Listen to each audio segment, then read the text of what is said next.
ಈ ನಿನ್ನ ಸುಂದರವಾದ ರೂಪಕ್ಕೆ ನಾನು ಮೋಹಿತಳಾಗಿದ್ದೇನೆ. ನಿನ್ನನ್ನು ನನ್ನ ಗಂಡನಾಗಿ ಪಡೆಯಬೇಕೆಂಬ ಆಸೆಯಿಂದ ನಿನ್ನ ಬಳಿ ಬಂದಿದ್ದೇನೆ. ರಾಕ್ಷಸರ ಕಾಟ ಮುಗಿಯುತ್ತೆಂದರೆ ಈ ರಾಕ್ಷಸಿಯ ಕಾಟ ಆರಂಭವಾಯ್ತಲ್ಲ.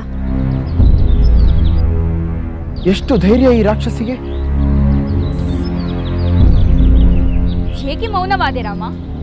ನಾನು ಸಕಲ ಶಕ್ತಿ ಸಾಮರ್ಥ್ಯಗಳಿಂದ ಸಂಪನ್ನಳಾಗಿದ್ದೇನೆ. ಯಾವಾಗ ಎಲ್ಲಿ ಬೇಕಾದರೂ ಹೋಗಬಲ್ಲೆ. ನೀನು ನನ್ನ ಪತಿಯಾಗು. ಈ ದುರ್ಬಲ ಹೆಂಗಸಿನಿಂದ ನೀನು ಯಾವ ಸುಖವನ್ನು ಪಡಬಲ್ಲೆ? ನೀನು ನನ್ನನ್ನು ವಿವಾಹವಾಗು. ಸುಖದ ಸಾಗರದಲ್ಲಿ ಈಜಾಡು ರಾಮ. ಅದು ಸಾಧ್ಯವಿಲ್ಲ. ಏಕೆ ಸಾಧ್ಯವಿಲ್ಲ? ಶೂರ್ಪಣಖಿ, ನಾನು ನಿನ್ನನ್ನು ಮದುವೆ ಆಗುವುದು ಸಾಧ್ಯವಿಲ್ಲ. ಏಕೆಂದರೆ ನಾನು ಏಕಪತ್ನಿ ವ್ರತಸ್ಥ. ಈ ಜನ್ಮದಲ್ಲಿ ನನ್ನ ಸೀತೆಯನ್ನು ಬಿಟ್ಟು ಉಳಿದ ಸ್ತ್ರೀಯರೆಲ್ಲರೂ ನನಗೆ ಮಾತೆಯರು, ಸೋದರಿಯರು ಮಾತ್ರ. ದಯಮಾಡಿ ಈ ಅರ್ಥಹೀನ ಆಸೆಯನ್ನು ಬಿಟ್ಟು ನಿನ್ನ ಪಾಡಿಗೆ ನೀನು ಹೊರಟು ಹೋಗು. ಸಾಧ್ಯವಿಲ್ಲ. ನಾನು ಇಷ್ಟಪಟ್ಟ ಪುರುಷನನ್ನು ಪಡೆಯದೆ ಇಲ್ಲಿಂದ ಹೋಗಲು ಸಾಧ್ಯವೇ ಇಲ್ಲ. ಈ ನಿನ್ನ ಹೆಂಡತಿಯನ್ನು ಕೊಂದರೆ ನೀನು ನನ್ನೊಡನೆ ಏಕಪತ್ನಿ ವ್ರತಸ್ಥನಾಗಿಯೇ ಇರಬಹುದು. ಶೂರ್ಪಣಖಿ, ನನಗೂ ಒಬ್ಬ ಪತಿ ಇದ್ದ. ಅವನನ್ನು ನನ್ನ ಸೋದರನೇ ಕೊಂದು ಹಾಕಿದ. ನಿನ್ನ ಹೆಂಡತಿಯನ್ನು ನಾನು ಕೊಲ್ಲುತ್ತೇನೆ. ಆನಂತರ ನಾವು ವಿವಾಹಿತರಾಗಿ ಈ ಅರಣ್ಯ ಪ್ರದೇಶಗಳಲ್ಲಿ ಆನಂದದಿಂದ ವಿಹರಿಸೋಣ.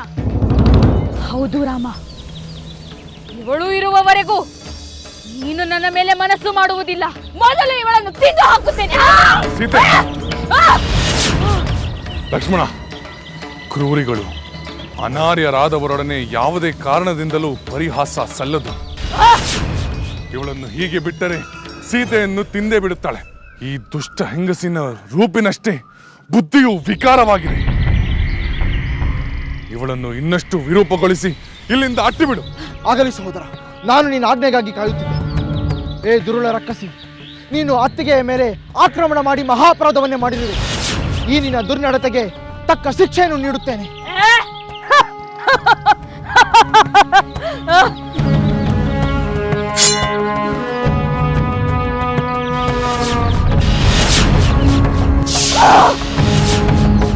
ಸ್ವಾಮಿ,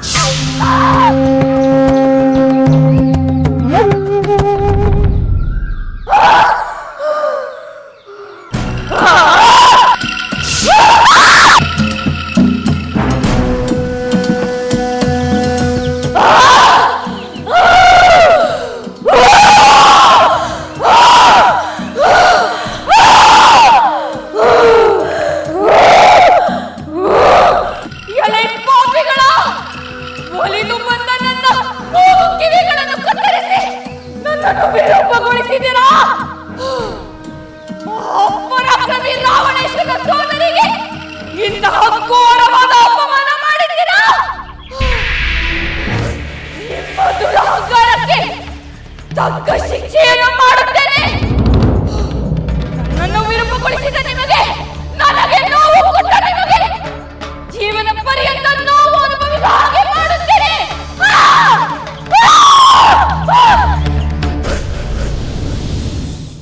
ಲಕ್ಷ್ಮಣ ಶೂರ್ಪನಖಿಯ ಕಿವಿ ಮೂಗುಗಳನ್ನು ಕತ್ತರಿಸಿದ. ಇದರಿಂದ ಅಪಮಾನಿತಳಾದ ಅವಳು ದುಃಖಿಸುತ್ತಾ ಹೋಗಿ ತನ್ನ ಸೋದರರಾದ ಖರದೂಷಣರ ಬಳಿ ಗೋಳಾಡಿದಳು. ಅವರನ್ನು ಶ್ರೀರಾಮನ ಮೇಲೆ ಯುದ್ಧ ಮಾಡುವಂತೆ ಪ್ರಚೋದಿಸಿದರು. ಹೌದು, ಅದರಂತೆ ಖರದೂಷಣರು ತಮ್ಮ 14,000 ರಾಕ್ಷಸ ಸೈನ್ಯದೊಂದಿಗೆ ಶ್ರೀರಾಮನ ಮೇಲೆ ಯುದ್ಧಕ್ಕೆ ಬಂದರು. ರಾಮ ಸೀತೆಯನ್ನು ಲಕ್ಷ್ಮಣನ ರಕ್ಷಣೆಯಲ್ಲಿ ಇರಿಸಿ ಏಕಾಂಗಿಯಾಗಿ ಖರದೂಷಣರ ಅಪಾರವಾದ ಸೈನ್ಯದೊಡನೆ ಯುದ್ಧ ಮಾಡಿದ.